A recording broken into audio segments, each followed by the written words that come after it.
কি ব্যাপার, তোমরা গল্প করছো? অফিসে কি গল্প করার জন্য এসছো? না স্যার, কাজের ব্যাপারে কথা বলছিলাম। হ্যাঁ স্যার, কাজের ব্যাপারে কথা বলছিলাম স্যার।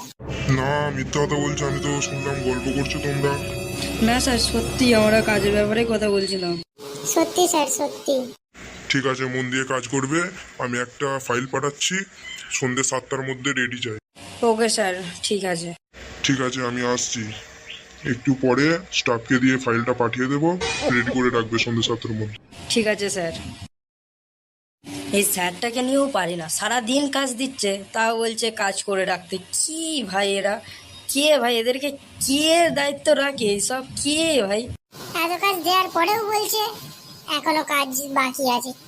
সত্যি। আচ্ছা ঠিক আছে, যাই কাজটা করে নিই। আবার স্টাফ এসে দেখলে আবার কেস গন্ডগোল আছে, সে আবার স্যারকে গিয়ে লাগাবে, তখন আবার আরও কেস গন্ডগোল হয়ে যেতে পারে। ঠিক আছে ভাই, আসছি। মিস্টার পচা, এখানে মিস্টার পচা কে আছে? হ্যাঁ ম্যাম বলুন, আমার নাম পচা। স্যার এই ফাইলটা পাঠালো। ওকে দিন, থ্যাংক ইউ। ঠিক আছে, আসছি তাহলে আমি।